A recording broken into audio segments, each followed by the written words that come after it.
Halo semuanya, selamat datang kembali di video analisa harian XAU/USD bersama Mandana, dan ini adalah analisa harian XAU/USD pada hari ini, tanggal 24 November 2025, yang dimana ini adalah minggu terakhir di bulan November 2025. Nggak terasa ya, sekarang sudah memasuki minggu terakhir, dan bulan depan udah memasuki Desember, udah memasuki penghujung tahun 2025. Ya, beneran nggak berasa banget.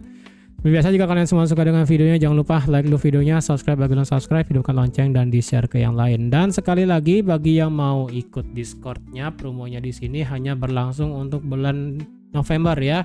Dan untuk Desember kita akan close, dan otomatis di Januari 2026 akan ada perubahan harga. Oke? Jadi jangan sampai ketinggalan supaya dapat gratis lagi 2 bulan. Oke, sekarang untuk gold bagaimana? Sebenarnya sih tidak akan ada banyak yang bisa saya sampaikan untuk hari ini, karena jujur dengan close weekly candle kemarin itu memberikan statement bahwa ini pergerakan gold ini beneran gimana ya, tidak worth it untuk ditradingkan gitu loh. Mungkin kalian bisa ke pair yang lain sih ya. Mungkin bisa ke silver, mungkin bisa ke bitcoin, atau ke yang lain, atau ke currency mungkin kan itu. Ini sebenarnya tidak banyak yang bisa saya sampaikan sih sebenarnya. Yang saya kira ini H4 marketnya bisa tutup di bawah 4050, kemudian dia bisa langsung break di bawah ini kan, bisa tutup di bawah 4000, ternyata nggak jadi. Ini beneran bikin suasana agak sedikit kacau sih sebenarnya. Jadi bikin agak males sebenarnya ya kalau bisa dilihat di sini. Kalau dilihat dari data COT di sini sebenarnya sudah mulai bergerak normal, hanya saja data COT yang keluar pada minggu-minggu setelah shutdown di sini akan sedikit banyak ada perubahan. Karena data COT terakhir ini kan untuk di 7 Oktober 2025, itu kan di 1 bulan yang lalu ya. Dan kemungkinan di minggu depan itu adalah untuk di 30 September, 7 Oktober, ini 14 Oktober, 21, 28. Mungkin di tanggal 9 gini ya, tanggal 9 Desember mungkin saya baru ada update lagi untuk masalah data COT, karena data COT-nya di sini itu sudah terlalu lawas sekali ya. Sekarang sudah bulan November akhir, tanggal 24, minggu terakhir, tapi data COT yang baru keluar itu adalah di minggu pertama 1 bulan yang lalu. Jadi expirednya sudah jauh sekali. Jadi kalau kemungkinan ini kan 9 Desember ya. 9 Desember untuk di awal November ya, ini masih oke lah, karena kan ini setelah ini kan shutdown ya kan, Oktober ini shutdown semua, jadi nggak terlalu bagus. Setelah shutdown baru kita akan lihat datanya. Jadi untuk data COT akan saya update lagi di Discord di Desember nanti ya. Jadi untuk datanya yang terakhir nanti akan saya buat di ini di tanggal 9 tanggal 5 lah ya. Tanggal 5 Desember nanti saya akan update di Discord untuk masalah data COT-nya. Untuk sementara ini sih sebenarnya data COT ini tidak akan terlalu berpengaruh sih sebenarnya terhadap pergerakan harga sekarang. Biasanya kan data COT kan keluar seminggu sekali, karena shutdown-nya di sini membuat delay datanya. Makanya di sini kan bisa dibilang 1 sampai 12 Desember ini delay karena ya shutdown di situ, tidak ada duitnya untuk pegawainya yang mau collect data gitu kan. Dan untuk sekarang dari segi fundamental sendiri sebenarnya sih tidak ada banyak yang bisa saya kasih sekarang ya. Untuk sekarang sih sebenarnya hari ini kita nggak ada news apapun. Dari segi member FOMC yang ngomong juga tidak ada. Masalah fundamental sendiri adalah masalah Ukraina dan Rusia yang katanya akan bisa dikasih deadline itu adalah di minggu ini katanya, sebelum Thanksgiving. Thanksgiving berarti akhir bulan ini ya, kalau nggak salah tanggal 28 atau 29 ya, lupa. Pokoknya sebelum Thanksgiving katanya sudah ada deal masalah Rusia dan Ukraina sendiri. Nah, apakah di situ akan terjadi sesuatu yang sangat luar biasa? Well, kita akan tunggu aja lah. Katanya kan di sini Zelensky bakal trip to Washington, possible-nya minggu ini ya kan. Dan memang dibicarakan bahwa untuk masalah deal peace plan-nya itu ataupun masalah perdamaiannya itu katanya dari segi Rusia oke. Kemudian dari segi Ukraina ada sedikit permasalahan, makanya di sini Zelensky pengen berdialog dengan bagian Trump untuk masalah damai itu maunya kayak gimana gitu kan. Kalau dilihat berarti dampaknya gimana ke gold? Ya otomatis dampaknya ke gold ya pasti bakal turun sih, karena kalau sudah sampai adanya kesepakatan damai antara ini, kalau dibilang kesepakatan damai beneran damai ya, kesepakatan damai antara Rusia dan Ukraina, ini kemungkinan bisa dibanting sih goldnya. Cuman perlu ada statement resmi ya, beneran ada statement resmi. Kemudian dari segi masalah tingkat suku bunga sendiri, untuk tingkat suku bunga sendiri untuk saat ini diperkirakan tidak akan ada potong suku bunga sebesar 67,3%.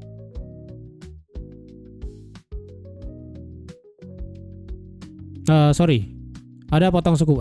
Bentar, saya lupa di sini. Ada pemotongan suku bunga. Ini kenapa bisa berubah ini ya? Saya juga heran ini. Kayaknya kemarin ada member FOMC yang ngomong sih kalau nggak salah kemarin ya.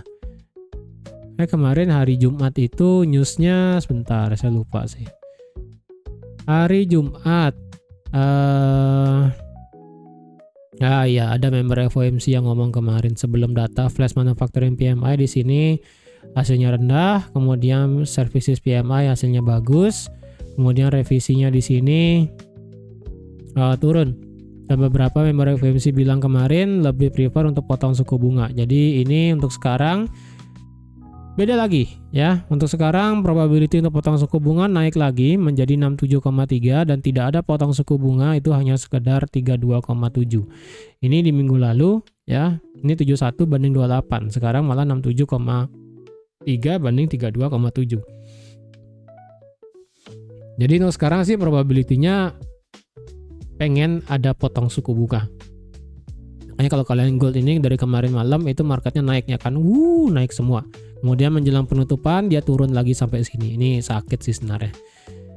Ya, inilah yang buat saya itu sebenarnya malas untuk di gold sekarang. Data fundamentalnya lagi nggak masuk, technical juga campur gitu kan. Ini beneran bikin kita sakit pala beneran di sini ya. Terus kalau ditanya sekarang lebih prefer bagaimana? Well, yang bisa saya kasih dulu ya dari segi weekly, mungkin ya sementara ini belum saya hapus dulu ya, saya biarin ini dulu daripada saya gambar ulang gitu kan. Weekly, kalau dilihat weekly candlenya seperti ini, doji gitu kan ya, doji masih tutup di atas 4000, jadi ini masih sama seperti di tahun 2020 bentukannya ya, candlenya hijau kemudian doji. Kalian bisa lihat sendiri, ini candlenya hijau tapi ini beda dikit sih ya. Ini kan bodinya agak besar tapi dia itu ya diam di tengah-tengah lah ya bisa dibilang. Nah sama kayak sekarang di sini, dia itu diam di tengah-tengah. Jadi kalau dibandingkan dengan tahun 2020 next candlenya, ini sih next candle dari tahun 2020 selama 2 minggu ke depan ini doji, tapi dojinya itu candlenya hijau. Nah untuk sekarang apakah candlenya hijau? Ya bisa aja sih ya, bisa aja. Cuman tidak untuk kemungkinan juga ini bisa menjadi candle doji merah sih. Yang penting adalah untuk sekarang, sekali lagi ya, 4000 adalah harga mati di time frame weekly. Intinya kalau kalian pakai gambar weekly, selama harga masih di atas 4000, kalian boleh berpandangan ini adalah bullish ya. Jadi kalau selama ini tidak bisa di atas, kalau selama ini harga masih di atas 4000, kalian boleh bullish, di bawah 4000 berarti bearish. Udah itu doang sih ya. Ini berarti 4000 masih menjadi valid, 38,2 juga menjadi valid. Jadi kalau kalian berpandangan ini kalau dia turun lagi bisa nge-buy, ya silahkan. Cuma saya pribadi sih untuk sekarang tidak berminat untuk ambil posisi buy sama sekali, karena ini di tengah-tengah dan saya malas ngeliat bentuk chart kayak begini ya. Kemudian dari segi indikator, secara stokastik dia itu flat, sudah mulai menipis. Kemudian dari segi RSI dia masih bermain-main di jurang overbought-nya sendiri, jadi tidak ada ketentuan ataupun tidak ada kejelasan dia itu mau kemana arahnya. Dari segi daily kalau dilihat candle kemarin ngebentuk ini ngemalesin sih sebenarnya ya. Ini kalau dibilang dia diam di tengah-tengah sih sebenarnya ya. Ini bisa dibilang diam di tengah-tengah di sini tuh ya. Dia tidak bisa keluar dari manapun, jadi ini beneran bingung ini maunya kemana. Cuman dari segi daily Tentu aja ini tetap tidak berubah ya sudut pandang daily, di mana dari harga 4030 sampai 4023. Plus di sini juga ada satu trend line tadi ya yang sudah saya gambar di hari Jumat kemarin. Kemudian dari segi daily pandangannya gimana? Dari segi daily pandangannya ini masih bullish, tidak berubah sama sekali ya. Karena dia masih ngebuat yang namanya higher high. Apakah ini dia ngebuat higher low baru sebelum membuat higher high baru? Atau justru ini malah ini adalah lower low dan ini adalah lower high sebelum ngebuat lower low yang baru di sini? Bisa jadi. Jadi semua kemungkinannya itu bisa masuk ya. Makanya kalau dibilang ini dari segi daily juga tidak ada memberikan kita kejelasan apapun. Kalau dilihat dari close candle-nya juga dari segi daily kemarin, ini bisa dibilang hari Kamis kan doji ya, hari Kamis doji dan kemudian di hari Jumat ini ya memang sih close-nya merah, tapi kalau dilihat close-nya merah di sini itu bullish-nya lebih gede sebenarnya kalau nggak salah ya. Ini 1, sekian, ini 0,89. Jadi kalau dilihat bullish-nya lebih gede gitu kan. Kalau dilihat kalian mau paksakan ini sebagai pola 3 candle apa sih namanya? Evening star ya kalau nggak salah, saya lupa. Kalau kalian paksakan ini sebagai evening star terlalu maksa sih sebenarnya, karena di sini kalau dilihat marketnya masih di tengah-tengah. Jadi kalau dilihat marketnya di sini itu respect semuanya ya. Dia respect dari ini daily-nya di sini kan tuh, dia respect masih dari sini, kemudian dari segi bearish-nya dia masih respect daripada ini. Ini masih di tengah-tengah sih sebenarnya ya. Jadi kalau dilihat ini masih cukup berbahaya kalau dilihat ini maunya dia itu naik atau mau turun. Kemudian dari segi indikator kalau dilihat stokastiknya dia sudah mulai ketemu ujung-ujungnya secara yang slow dan fast.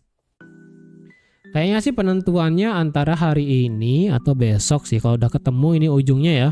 Ujung stokastiknya di sini sudah ketemu, antara nanti dia bisa nge-cross naik atau justru malah balik lagi ke bawah kayak begini, bisa juga ya.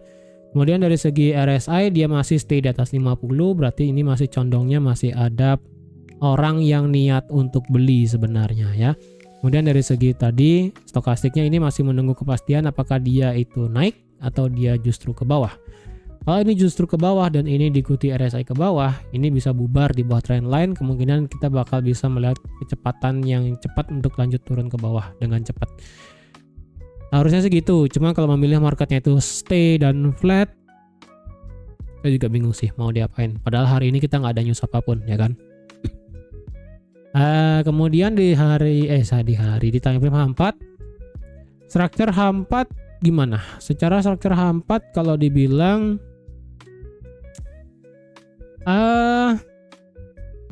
mana ya, ini campur sih sebenarnya ya. Jadi secara majornya ya, secara pergerakan major itu adalah ini bullish ya. Ini bullish. Ini dia ngebuat high low high. Oke. Secara majornya ini ngebuat high low high. Tapi secara internalnya ataupun secara minornya itu dia masih bertahan. Sebentar, kayak ini saya delete dulu deh. Ini saya rasa sudah tidak berguna ini di time frame H4 ini. Kayaknya udah nggak guna inilah ya. Tadi internalnya ataupun minornya dia ngebuat yang namanya low. Dia ngebuat yang namanya low, lower high, lower low, lower high, lower low, higher high, kemudian lower low, lower high. Ini campur sih. Ini agak sedikit kacau. Mungkin sebentar, kayaknya begini lebih bagus ya. Kita pakai line chart aja lah ya. Line chart kalau dilihat kemarin ya kan, kalau ada H4 close di bawah ini ya, 4059, secara H4 potensial itu marketnya bisa ngebuat break of structure karena H4-nya itu kan begini. Ya, begini dan begini. Nah, secara H4 memang dia itu internal ataupun minornya dia bearish karena terakhir ini adalah lower high-nya. Ya, ini low, lower high dan lower low. Dan ini potensial bisa menjadi lower high yang baru sebelum ngebuat lower low. Jadi secara line chart internalnya ataupun minornya tipis sih ini menurut saya adalah bearish. Walaupun overall ini secara majornya itu dia bullish ya di sini.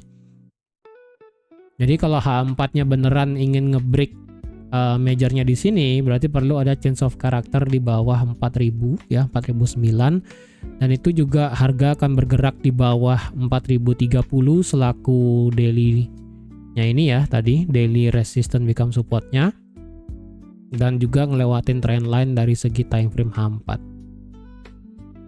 Kalau gitu dari segi line chart ini bearish internalnya, atau apakah kita masih bisa nge-sell? Boleh, cuman dari segi candlestick-nya ini agak sedikit kacau. Ini beneran bikin kita males untuk kita bisa ambil sell.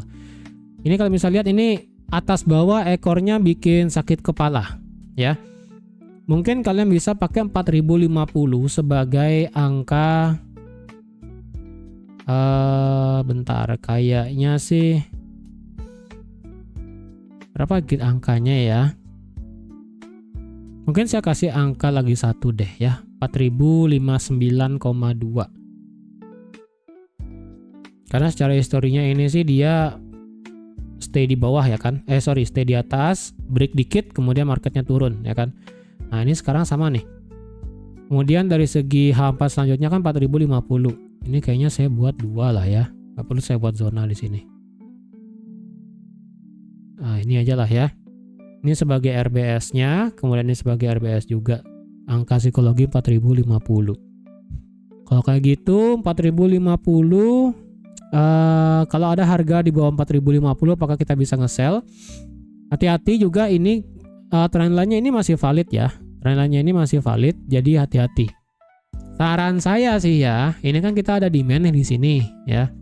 Ini ada demand di sini, dan di sini kalau dibilang apakah apakah di sini bisa disebut liquidity? Kayaknya sih agak jauh sih ya.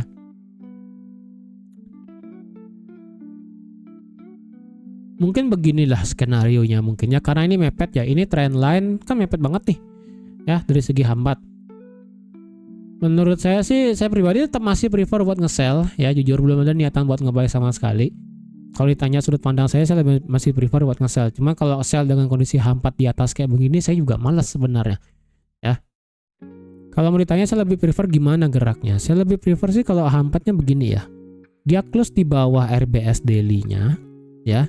Dia juga close di bawah trend line, kemudian dia kena H4 demand, kemudian dia mantul naik. Ini kalau skenario bagus ya, skenarionya yang bagus banget, dia naik tipis mungkin sampai 20 sampai 25, terjadi pembalikan, baru akan sell jauh sampai ngemakan liquidity, ngejar demand H4 yang ada di sini. Saya sih prefer begitu. Tapi kalau seandainya kalian ingin ambil sell ekstrim adalah dia ngebreak trend line aja nih ya. H4 dia ngebreak trend line aja, kalian nekat sell ya terserah lah, walaupun di sini ada demandnya ya. Kalau kalian mau nekat sell ketika dia break trend line ya kalian hajar ya silakan. Cuma masalah stop lossnya kan pasti bakal jauh banget karena belum ada swingnya yang kelihatan untuk sekarang. Jadi kalau dilihat saya sih masih prefer sell, hanya saja skenario yang begini saya inginkan. Dia mah break trend line, break RBS daily, kemudian dia kena demand H4, retest, baru dia akan turun sampai sini. Saya sih harapannya gitu ya. Dengan demikian berarti ini daily-nya bakal langsung ke bawah jauh. Saya sih masih prefer ini marketnya turun. Ya jujur, saya nggak ada niatan ini untuk nge-buy sekarang. Karena ini menggoda banget nih. Ini liquidity di bawah nih menggoda banget buat diambil nih. Menurut saya sih ini bakal kena entah mungkin hari ini atau besok ya. Itu dari segi time frame H4, indikatornya sih berkata agak lain sih sedikit ya. Secara RSI-nya sih bener, dia nge-retest 50 dan kemudian dia bergerak turun, hanya saja dari segi stokastiknya ini belum ada tanda-tanda nge-cross ke bawah. Jadi kalau RSI-nya ini menghadap ke bawah dan stokastiknya belum mau menghadap ke bawah, ini agak sulit sih, itu aja. Kemungkinan ketika ini beneran nanti RSI-nya ke bawah, stokastik nge-cross, ini harganya kemungkinan bisa sudah break di bawah trend line, break juga di bawah 4030, baru nanti dia bisa ngehajar ke bawah dengan cepat. Harapannya sih begitu ya. Lagi itu hanyalah sebatas harapan. Kemudian dari segi H1 gimana? Ingat ya, H4 kalau kalian berkaca pada pergerakan structure, ini tetap akhirnya masih naik ya kan yang di sini. Ini adalah low, ini adalah high, berarti otomatis masih naik. Hanya saja minornya itu sudah bearish ya, sekali lagi minornya itu sudah bearish. Jadi kalau mau change of character ya ini wajib break di bawah di sini. Ya. Sorry. Nih, ya. Nih. Jadi kayak beginilah skenarionya ya. Nih, nanti dia retest entah dimanapun, sell boleh sampai bawah. Gitu. Jadi pengennya gini skenarionya ya. Secara H1, structure H1 gimana sekarang? Structure H1 ini, wah, kalian mau pakai versi apa nih? Versi jauh apa versi pendek? Kalau versi pendek sih ini sebenarnya structure-nya OTW change of character sebenarnya ya. Karena sebelumnya kan begini H1-nya ya. Dia ngebuat low, lower high, lower low, lower high, lower low, lower high, higher low, kemudian higher high, ya kan? Change of character di sini. Kemudian dia ngebuat higher low, higher high, dia ngebuat higher low, lower high, lower low, lower high, OTW ngebuat change of character sekarang.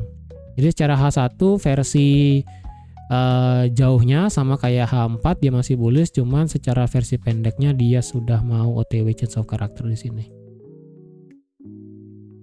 Ini tinggal menunggu detik aja sih. Jadi menurut saya sih ini sudah change of character dari segi H1 ya. Lagi 40 detik ya kan. Ini sudah change of character. Jadi kalian tinggal nanti ambil posisi, ambil di sini. Misalnya jika dia retest nanti ambil sell, bisa tunggu sampai sini. Ya, sampai sini. Atau enggak bisa tunggu dia versi H4, tunggu break trend line baru kalian bisa ambil sell juga boleh. Karena H4 dan H1 ini sama ya trend line-nya, tidak bisa diubah. Jadi kalau sudah break trend line semua sih saya rasa lebih prefer kalian ambil sell. Kalau masih ambil sell di atas trend line ya itu sedikit beresiko sih sebenarnya. Cuman ya itu resiko ditanggung masing-masing. Ya. Oke, jadi saya rasa untuk hari ini saya masih prefer buat ambil sell dengan kondisi dia break trend line, dia break bagian bawahnya semua. Ya, dia break bagian bawah semua.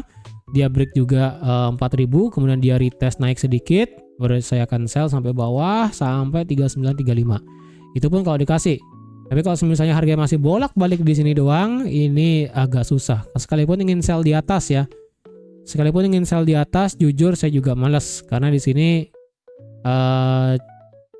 ditarik trend line pun ini udah hancur ya. Ini kalian bisa lihat trend line break, kemudian balik lagi di bawah trend line. Ini udah bagian atas ini sudah nggak terlalu bagus buat diambil sell sebenarnya.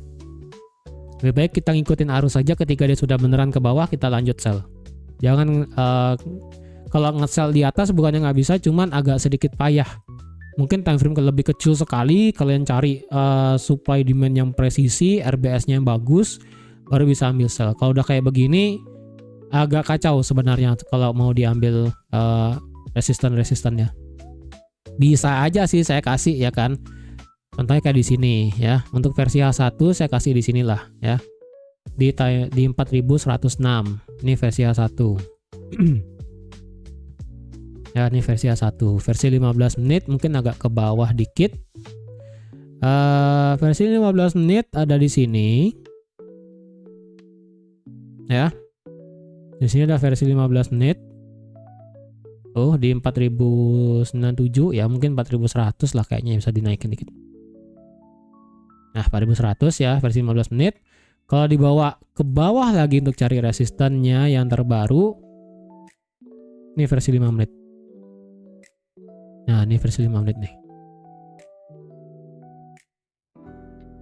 15 menit sih bisa, cuman versi 5 menit aja lebih bagus ya. Nah, lebih ke bawah lagi ya udah sih itu jelek banget. Jadi lebih baik sih kalau kalian mau pakai versi H1 ya selama harga masih di bawah 4106 saya rasa kalian boleh ambil sell. Kalau versi 5 menit ya selama harga masih di bawah 4079 sih ya kalian hajar aja sih. Kalau masih di bawah-bawah kayak begini saya masih agak worry kalau mau ambil sell sebenarnya dengan begini. Dan lagi ya saya masih prefer ambil sell ketika dia itu kayak begini. Break, retest, ambil sell karena targetnya lumayan jauh sampai 3925 itu bisa ngejar demandnya di sini. Itu sih. Saya masih prefer begitu untuk pergerakan hari ini jika misalnya memang dikasih ya. Dan dengan demikian berarti daily kita bisa melihat penurunan ekstrim mungkin sampai 3940. Berarti penurunannya adalah bisa sampai 1000 pip. Ya bisa aja sih. Cuma kalau dikasih ya bagus, kalau enggak ya udah. Oke. Jadi saya rasa sekian dulu untuk analisa XAUSD pada hari ini. Kalau kalian ingin ambil buy, boleh asalkan dia masih di atas trendline. Kalau sudah di bawah trendline, harapan kalian untuk ngebuy hanya satu, yaitu di angka 4000. Kalau 4000 nggak ada konfirmasi buat ngebuy, sebaiknya jangan dibuy. Saya worry dia untuk bisa lanjut turun ke bawah. Oke, jadi sekian dulu untuk hari ini. Terima kasih sudah menonton video sampai habis. Terima kasih juga sudah like, share, dan subscribe seperti biasa. Dan sampai jumpa lagi di analisa harian XAUUSD selanjutnya. Bye-bye.